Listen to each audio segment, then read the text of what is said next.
다름이 아니라 이제 또 제가 찾아뵌 이유가 요즘 그 코로나 바이러스 때문에 사실 좀 많이 좀 이렇게 전 국민들이 좀 이렇게 공포에 떨고 있고 또 운동하시는 또 저희 또 이렇게 구독자분들도 또 굉장히 좀 공포에 떨고 계시거든요. 그 질문들도 굉장히 많이 올라오고 있는 게 헬스장을 가야 되냐 말아야 되냐. 왜냐면은 이 운동하는 사람들 입장에서 하루만 헬스장에 안 가도 좀이 쑤시고 근육이 빠지는 듯한 이 하루만 안 가도 이게 힘든데 이 코로나 바이러스 때문에 굉장히 고뇌에 차신 분들이 많이 있더라고요. 좀 이게 뭔가 좀 안전하게 운동을 할 수 있는 그런 방법에 대해서도 여쭤보고 싶거든요. 뭐 다른 장소도 마찬가지겠지만 네. 아무래도 그 공간 내에 사람들이 많이 있고 밀접하게 접촉할 수 있는 환경이라면 네. 우선 공기에 의한 전염은 이제 가능한 상태이기 때문에 네. 우선 헬스장을 운영하시는 분들은 네. 좀 자주 환기를 시켜주시고 네네. 필요하시면 뭐 공기청정기라든지 이런 거를 좀 비치를 좀 해주시고 네. 그런 걸 통해서 조금 공기질 관리를 좀 해주시는 게 좋고요. 네. 뭐 보통 이제 질병관리본부에서 얘기하는 그 밀접 그 접촉자의 네. 기준이 보통 1m 정도의 이제 거리에서 뭔가 뭐 얘기를 하거나 뭐 이런 거를 얘기를 하거든요. 네네. 그래서 그런 이제 여건이 될 것 같으시면 마스크를 착용하는 게 좋으시고요. 그 다음에 이제 운동기구를 사용하다 보면 뭐 다른 사람이 이제 사용한 거를 또 이제 만지고 이렇게 되잖아요. 네네. 그래서 헬스장을 운영하시는 분들은 그 곳곳에 이제 손 소독제를 비치해서 가능한 중간중간에 사용할 수 있도록 하거나 그리고 이제 그 운동하시는 분들은 가능하면 이제 땀도 나고 하면 자꾸 얼굴 쪽에 손을 가져다가 댈 수 있는데 네. 좀 얼굴에 손 대는 건 가능하면 피하시고 뭐 땀이 나더라도 좀 밴드 같은 걸 이용해서 한다든지 뭐 자기만 쓰는 뭐 수건을 사용해서 닦는다든지 하는데 아무래도 또 수건 잡게 되면 그 수건에 자기 손이 묻기 때문에 좀 제한적일 거예요. 그래서 가능하면 땀 나더라도 그냥 안 닦고 그냥 뭐 이렇게 뭐 밴드나 아니면 옷 쪽으로 그냥 흘려 내리시는 것도 괜찮고요. 네네. 그런 손 소독제 아까 말씀드렸고 그렇게 하시는 게 좋을 것 같습니다.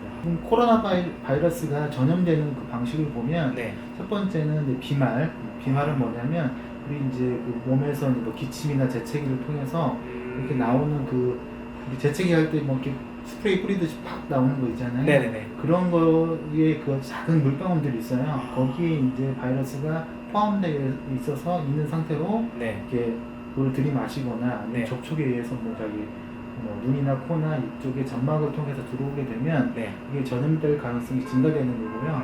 대기 중에 이제 그 비말 상태로 나왔다가 시간이 지나면 그 비말의 그 수분이 마르면서 건조 상태로 되거든요. 그래서 이제 자유로운 이제 바이러스 상태가 되게 되는데 그 상태로는 전염력이 이제 없거나 이제 바이러스가 이제 뭐 사멸하거나 전염력이 떨어지는 상태가 되기 때문에 그래서 이제 밀접 그 접촉자가 중요한 게 뭐냐면 이런 비말들이 이제 나왔을 때 공기 중에 그 비말 상태로 존재할 수 있는 시간 동안에 최대한 자기가 들이마시거나 접촉할 수 있기 때문에 밀접 접촉자라는 게 개념이 중요한 거고 일반 뭐 거리나 이런 데서 우리가 걸어다니거나 할 때 그럴 때 대기 중에서 이렇게 바이러스가 뭐 이렇게 들어와서 자기 전염되거나 할 가능성은 굉장히 낮습니다. 그래서 그런 개념에서 이제 마스크를 착용하거나 아니면 충분한 어떤 그 거리를 두고 운동을 하시거나 하는 게 좋겠죠. 비말에 의한 전염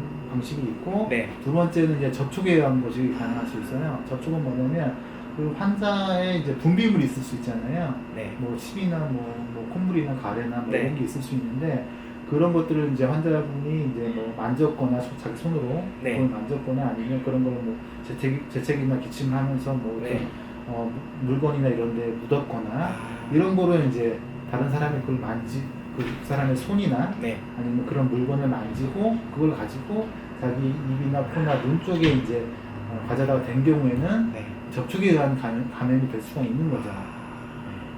그러면은 재채기를 헬스장 기구에다 했는데 그 기구가 감염이 된 상태에서 만져서 입에 갖다 대면 걸릴 수도 있는 거네요. 그렇죠. 근데 이제 뭐 오늘도 저 질병관리본부에서 나왔지만 우리가 그러면 재채기 예절이라는 게 있잖아요. 기침 예절 그래가지고 이렇게 이제 옷에다가 이제 하라고 돼 있는데 그러면 옷에 묻은 바이러스는 뭐 언제까지 그러면 존재하는 거냐? 보통 한 3-4시간. 여건에 따라 다를 수 있는데 3-4시간 정도. 아까도 이제 제가 비말 상태가 이게 오래 대기 중에 있을 수 없다고 제가 말씀드렸잖아요. 결국에는 이제 그 비말에 있는 수분 자체가 건조되면서 바이러스 자체가 이제 전염력이 떨어지거나 사멸하는 상황이 발생하기 때문에 네. 그런 거와 비슷하게 이제 물건이나 이런 손에 묻은 것도 결과적으로 시간이 지나면 바이러스가 이제 좀 전염력이 떨어지게 되는데 네. 그렇다 하더라도 어찌됐든 뭐 3-4시간 정도의 어떤 그 전파력은 있기 때문에 가능하면 이제 이 손으로 뭐 여러 가지 여러 사람들이 만진 물건을 만질 때는 그 손을 깨끗하게 뭐 씻거나 아니면 손 소독제로 소독을 하기 전에는 얼굴 쪽에다가 가져다 이제 접촉을 하는 거는 좋지도 않죠. 정리하자면 헬스장에서의 일단 행동 강령이라고 할 수 있겠죠. 공기청정기 혹은 이제 공기 대기질을 이렇게 최대한 많이 환기를 시켜주는 것과 그리고 손 소독제를 곳곳에 비치해가지고 소독할 수 있는 어떤 환경을 조성해 주는 것. 그리고 운동하시는 분들은 이제 손 소독제를 활용해가지고 최대한 이렇게 운동할 때마다 좀 손 관리를 좀 해주고 그리고 얼굴에 그 손을 갖다 대는 행위는 좀 자제하고 안 하시는 아예 안 하는 게. 일단 밀접한 공간에서 운동을 해야 하는 상황이라면 네. 마스크를 착용하시고 하는 게 좋고요. 아 마스크를 착용하고. 네. 그게 좀 불편하시면 집에서 제가 트레이닝. 홈트레이닝 하는 거예요. 네, 알겠습니다. 면역력이 강하기 때문에 코로나 바이러스에 안전할 것이다. 운동을 하시더라도 코로나 바이러스도 면역 체계에 좀 도움이 될 만한 어떤 음식이 있습니다. 감사합니다. 예방이 많이 될 것 같습니다. 감사합니다.